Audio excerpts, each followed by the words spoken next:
What up, man?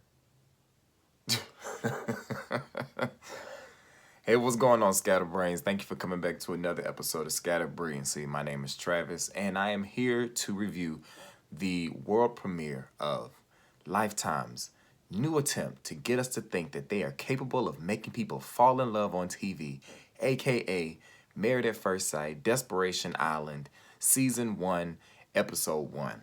No, I'm sorry, Honeymoon Island. My bad. All right, so thankfully these episodes are 1 hour, and before we start talking about Desperation Island, let's first just quickly mention a couple of things that happened in the 3 month follow up on the regular Married at First Sight. So, the only people who are still together are Browse and are Babel. They're the only ones who are still together, and they are anticipating. They are the third couple that was originally said was going to be on Happily Ever After, because originally when they put out Happily Ever After, they said they were following three couples.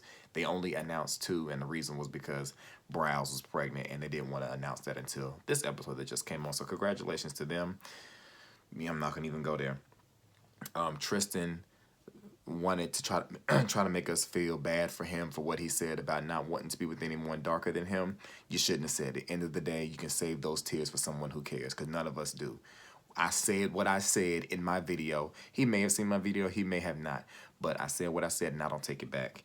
Yeah, and that's all I got for that. So let's go on to Married at First Sight, Honeymoon Island. Now, a song fell on my heart, and I'm not going to sing it loud because, clearly it's 11 o'clock and people are trying to sleep in this house. But I thought it was so apropos for this show that rhymed, and I wasn't trying to. It comes from the book of Sebastian, 8 and 3, and it goes like this. The seaweed is always greener in somebody else's lake. You dream about going up there, but that is a big mistake. Just look at the world around you, right here on the ocean floor. Such wonderful things around you. What more is you looking for? Let that resonate in your soul for a little bit, because it's deep. The seaweed is always greener in someone else's lake, and I feel like these couples are about to find that out. So, premise for the show, they're in St. Lucia. I felt like I would get festive for y'all, even though this is all associated with Hawaii. Who cares? But they're in St. Lucia. They're there for 3 weeks. There's 8 guys and 8 girls at the beginning of this episode, and the plan is that they're going to match themselves. That's what this show was about. The experts don't do anything. They match themselves. But according to Pastor Cal, they were scientifically selected for this show. And my thing is, like, Lifetime, how many lies are y'all going to tell us in a night? How many lies are y'all going to tell us in a night? Y'all just tell us anything y'all feel like sounds good. Like somebody is writing out the scripts for these shows saying, we're going to say yeah, they were scientifically selected. There was no science to this. This is what they did. Because this is what I feel like a lot of people do when they name their kids nowadays, is they're like playing Scrabble, and you get like a bunch of letters for Scrabble, and you take the letters and you do that, and you let them fall on the floor, and whatever name is spelled out on the floor, that's what people go with all these new names they try to do. So I feel like that's all they did for this show. They just took all these different photographs from people who had tried out for the show, and they just shuffled them up like they was playing cards, and they just tossed them in the air, and anybody's picture that landed face up, they made it on the show. That's the scientifically selected part that they didn't really give y'all all the details about, but I just let y'all in on a little trade secret. So they're there for 3 weeks, and they have to match themselves. And by the end of the 3 weeks, you have to decide whether you want to marry the person that you selected.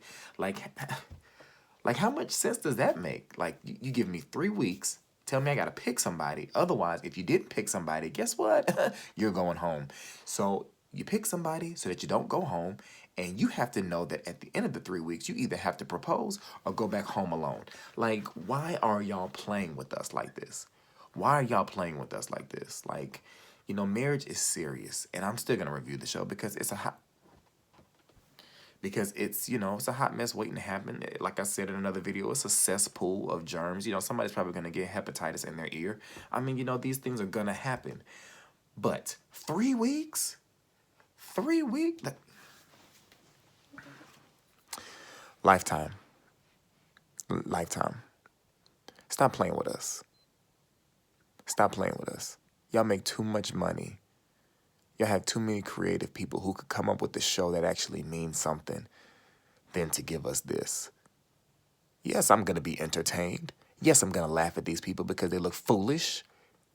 But y'all can do better. Y'all can do better. Do better.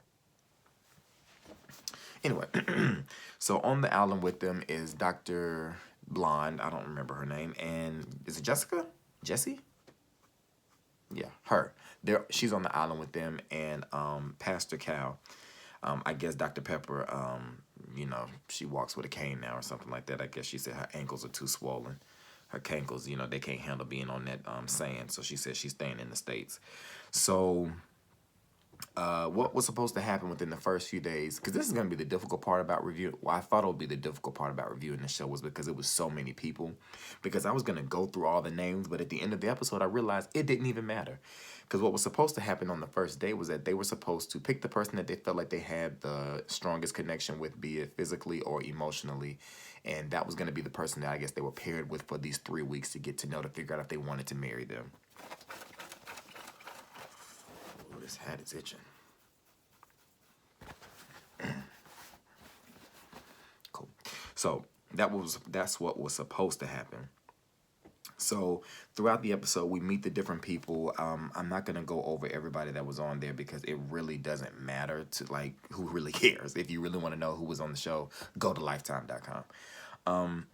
So at the end of the episode, we saw who picked who, and the way they did it was the people had to walk out from this dark area, and if they were walking together, that means they picked each other.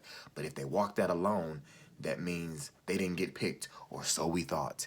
So throughout the episode, they only followed the people who were pretty much at the end of the episode.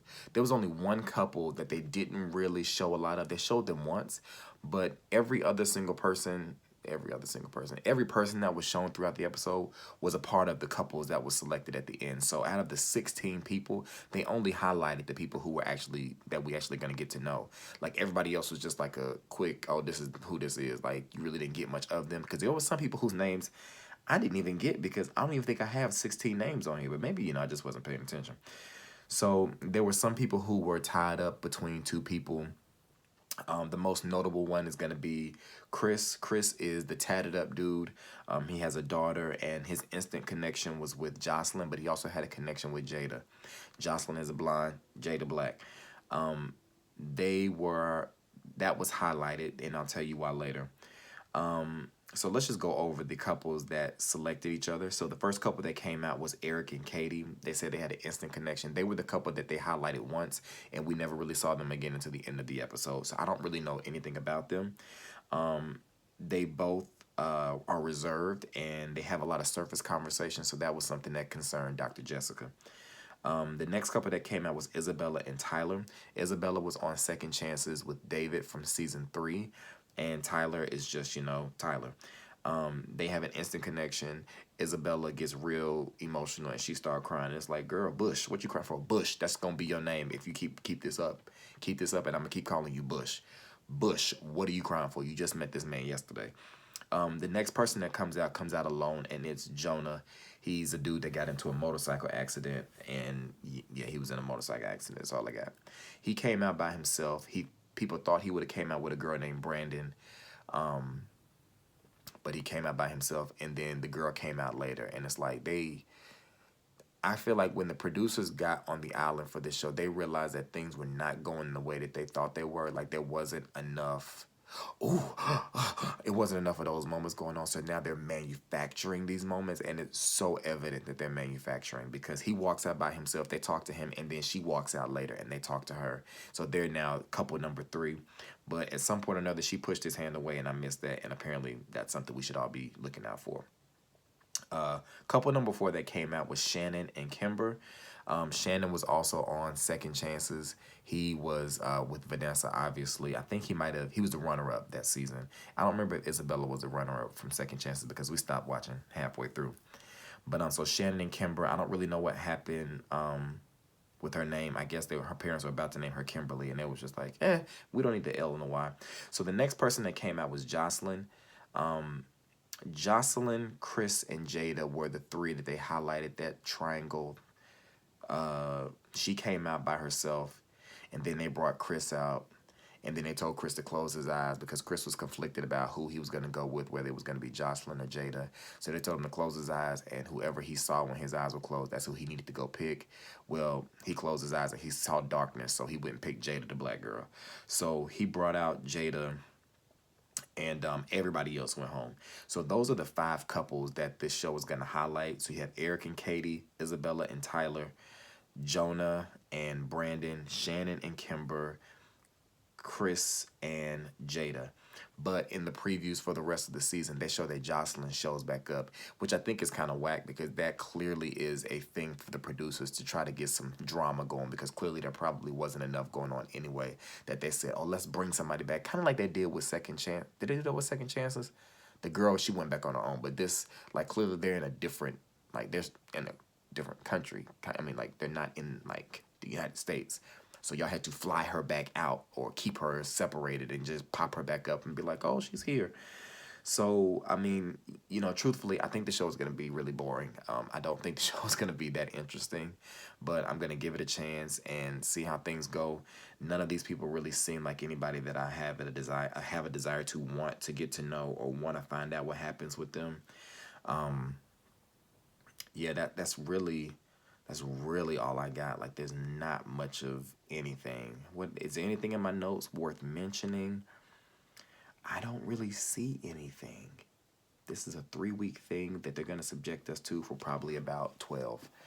I mean, so we'll see what happens with Honeymoon Island. I mean, I'm not watching Happily Ever After, though. I watched the whole season of Babel. I'm not about to watch Brows pregnant, because her eyebrows are probably going to get bigger, too, and they're going to get thicker with her stomach, and I don't have time for it. So that is my review for Desperation Island Season 1, Honeymoon Island Season 1, Episode 1. Y'all let me know down in the comments, Scatterbrains, what y'all think about this show. If y'all think it's worth watching. Did you pick up on something that I left out on? But yeah, I really don't have anything, so I guess we'll see how this show goes. I don't have high hopes, but, you know, Lifetime, they're going to push this anyway, and they'll probably do, you know, a Season 2. They ran a commercial that said Married at First Sight is coming back in January, and the premiere is going to have everybody talking. So I have to make sure that I'm going to be watching Married at First Sight when it comes back on in January, because they're going to do something so amazing that they haven't done in the past 6 seasons. Watch the episode 1 be stupid. Watch it be stupid. And they're casting for the next season of Married at First Sight right here where I am in Charlotte, North Carolina.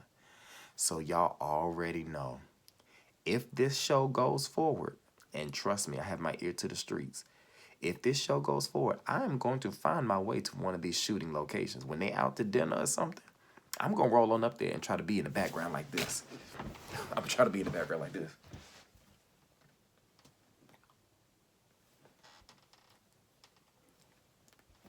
But if I walk up, they're probably going to know who I am and be like, no, take him off the premises. But I hope none of my friends try out for this show, because if they do, I'm going to go in on you.